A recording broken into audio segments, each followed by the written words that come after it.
All right. Well, good morning, good afternoon, everyone. Welcome to today's Exploring by the Seat of Your Pants event. My name is Joe Grabowski, and I'll be your host for today.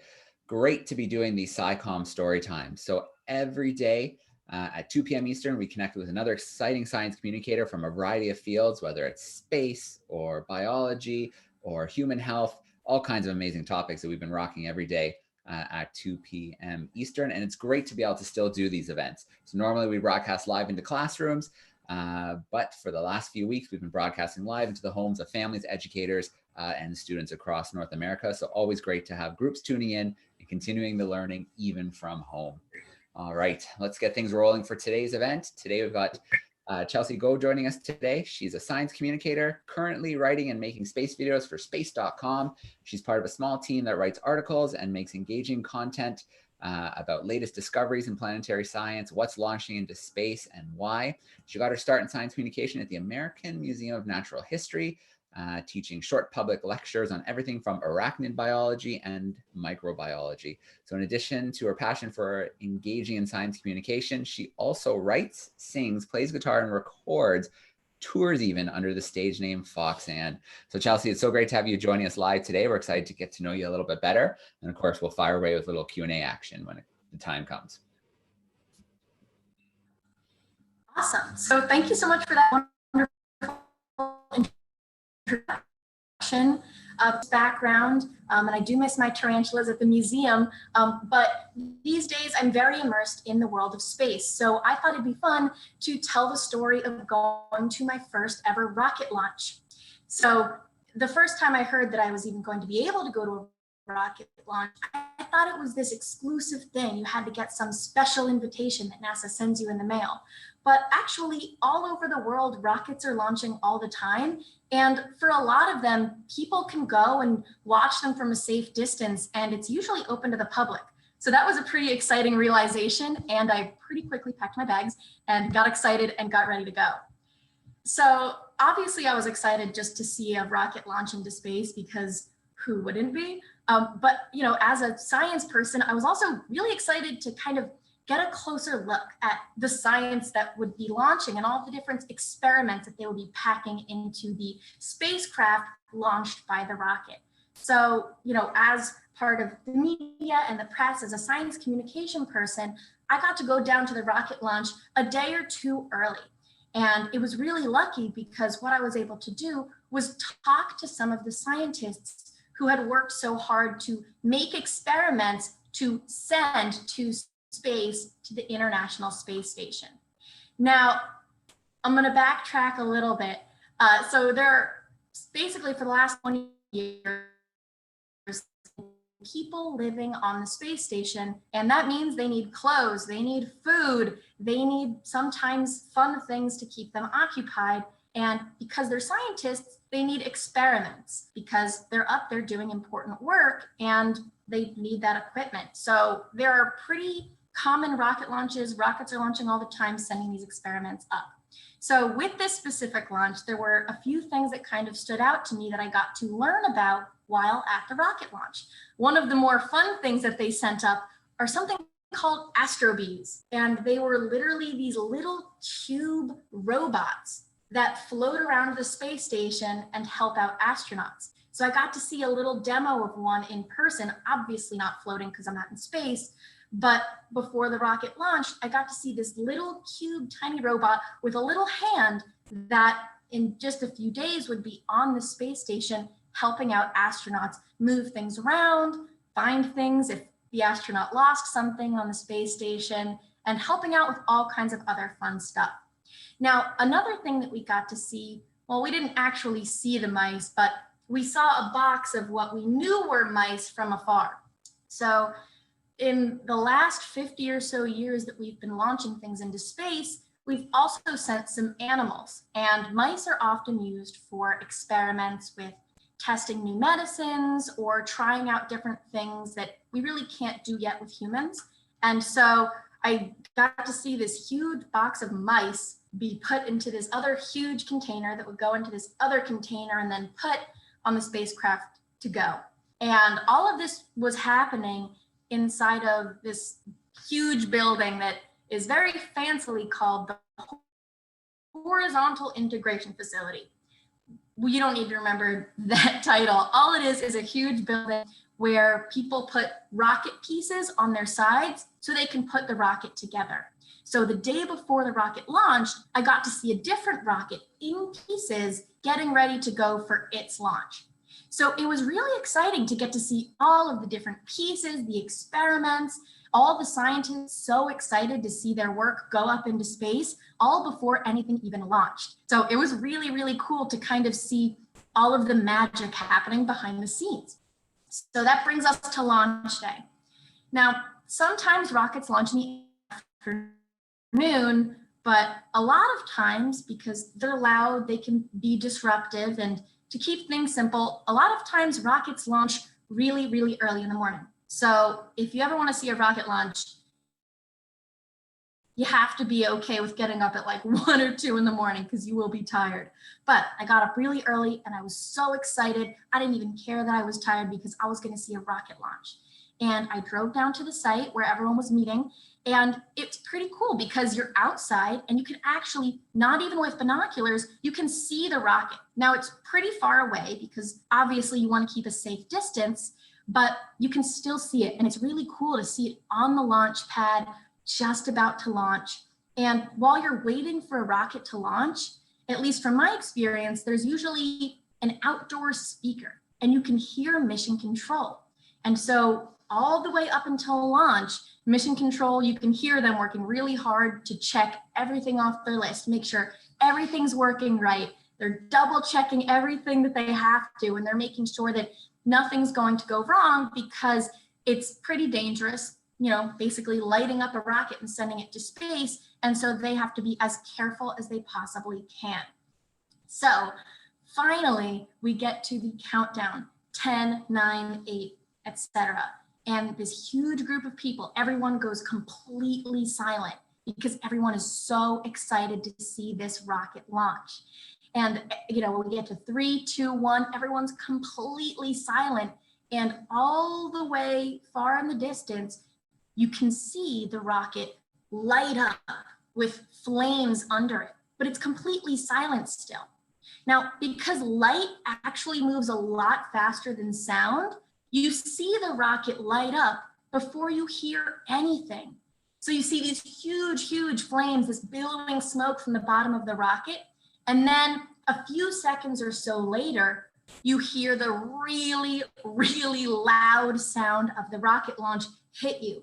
Personally, I've been on a lot of roller coasters, and it was the loudest, most amazing sound I had ever heard. It was louder than any rock concert. It was louder than any roller coaster. It was this huge wall of sound. And slowly, you start to see the rocket go up little bit by bit by bit. And the sound changes, the shapes of the flames change as it goes up, up, up into the sky. And for a number of minutes, you can actually follow the rocket as it goes up and as it separates. So when rockets launch into space, the rocket itself doesn't go to the space station. The rocket is actually carrying a spacecraft. It's not always the same spacecraft, but so at a certain point, they have to separate so that the spacecraft can get to the space station. And so you can actually watch some of those processes just with your own eyes standing on the ground. And then everyone keeps their fingers crossed that they wait for the spacecraft to meet up with the space station later in the day, or sometimes even the next day, depending on what time it is.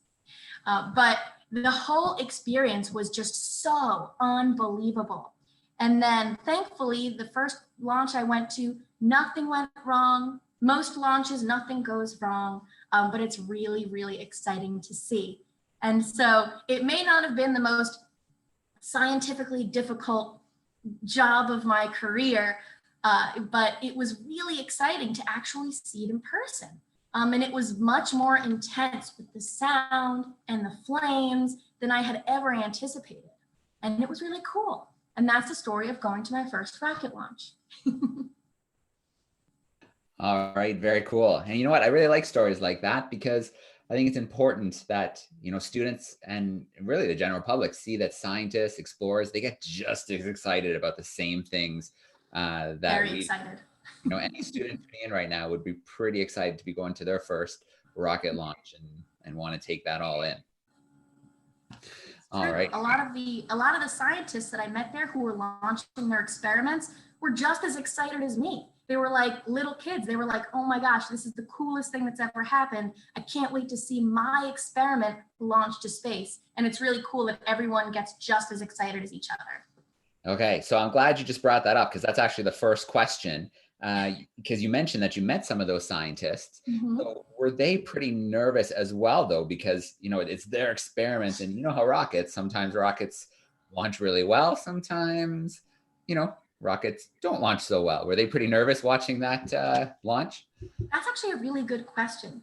So with me, they didn't seem nervous, but I think that they were more excited than nervous because even if something had gone wrong, they had just worked for such a long time and they had made an incredible experiment or piece of equipment or piece of technology. And most of them were just so proud of what they'd accomplished that even if things didn't go exactly according to plan, they were thrilled just to have made something so incredible.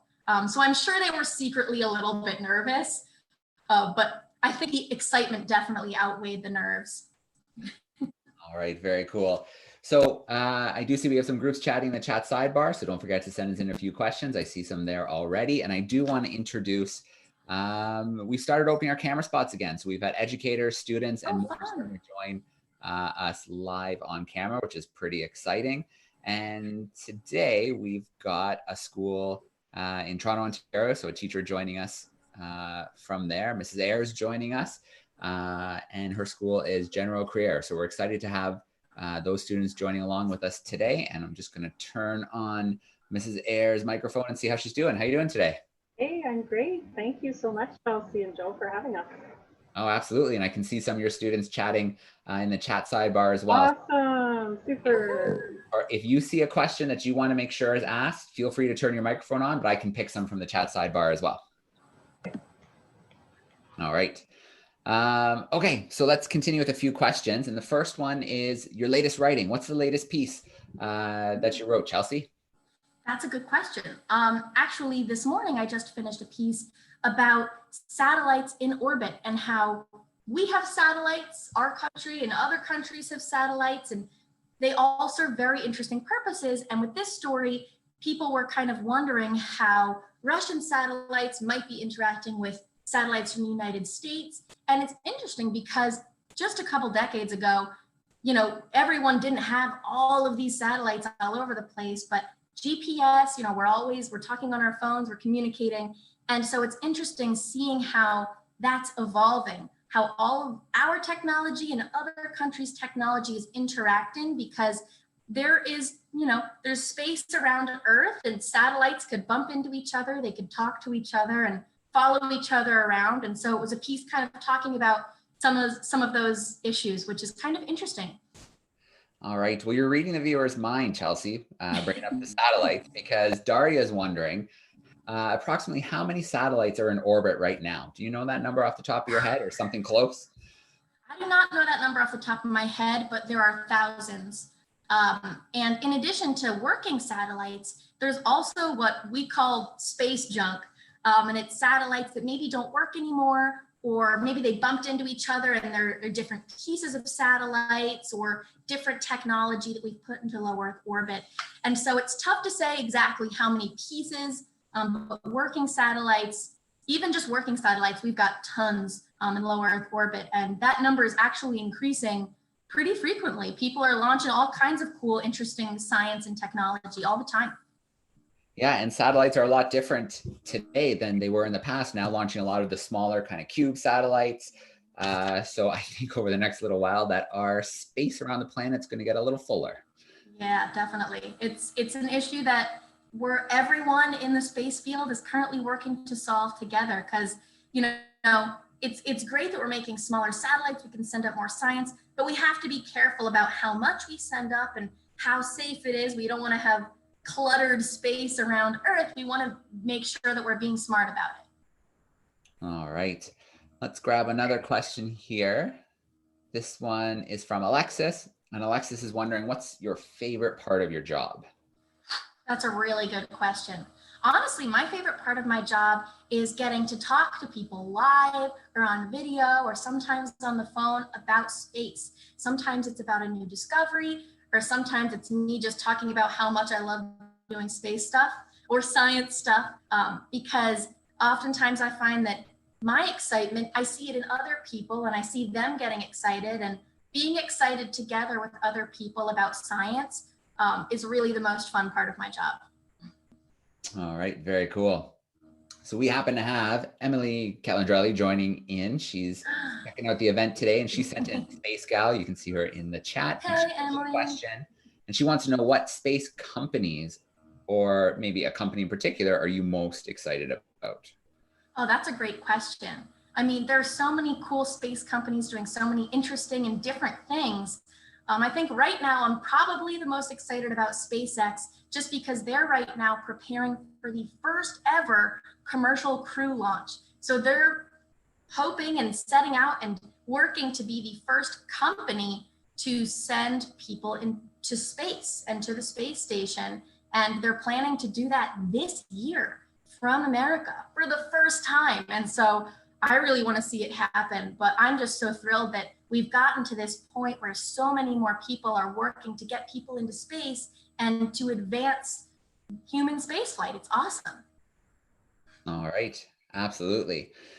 So we have Ariana joining us, and she's curious about how many satellites Canada might have in space. And I know that's a really hard question, but maybe we can frame it a little bit around countries that are able to launch satellites into space. Do you know approximately how many countries have that capability right now? I don't have the number, but there are a lot of countries launching satellites. Now, Canada has its own pretty robust space agency, the Canadian Space Agency.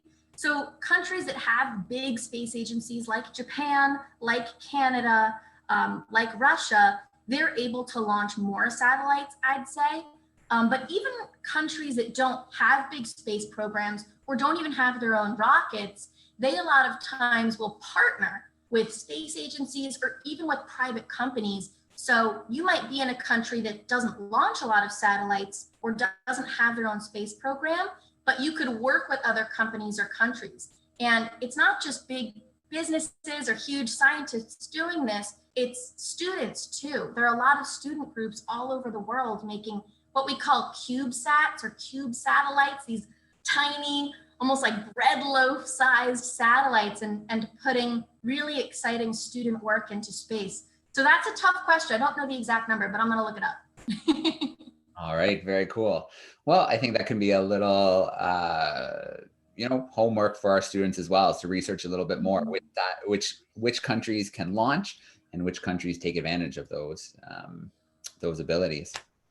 All right, let's keep things moving along. This time, we've got a question about inspiration. So who is someone that inspires you, Chelsea? Ooh, that's a really great question.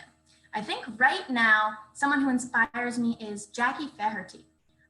She is actually an astronomer and a researcher at the Natural History Museum, who I've gotten to meet and work with a couple of times. And she is a scientist who is also really passionate about communicating science to people in a way that makes sense and is exciting, because there's cool science happening all the time, but if people don't know about it, or if it's too convoluted and complicated, if it's not explained well, it can, you don't get to participate in that science and you can't be excited about it. So she's someone doing work right now who I really admire because she's communicating science in a way that's exciting and that everyone can get involved with, which I think is really cool. All right. So I'm going to fully admit that this is a question 100% for my own curiosity. And I want to know about Foxanne and what kind of music that you create and where you find it. And yeah, I mean, I'm curious, very curious. Sure. So I thought it'd be fun. I've been a musician and a songwriter for forever, and I thought it'd be fun to give myself a stage name, because why not?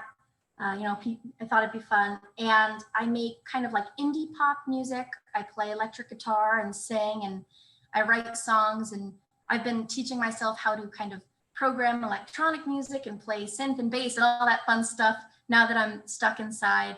And sometimes I, make songs about my regular non-space life. But right now I'm actually working on my first big record, and there's a song on there about the Mars Opportunity rover. And so I've been finding my space life slowly creeping into my music life, which has been really interesting and fun. And yeah, who doesn't love a good song about Mars rovers, right? I'm hoping. Right. Well, hey, art often imitates life, so you sing about what you love. Exactly. All right, so I'm going to put a little challenge. We've got a few minutes left, so I'm going to put a challenge to those tuning in, particularly the students. What would your stage name be if you had an act and you were singing or playing an instrument? What do you think your stage name would be? So I'm going to keep an eye out on the chat and see what kind of stage names come in.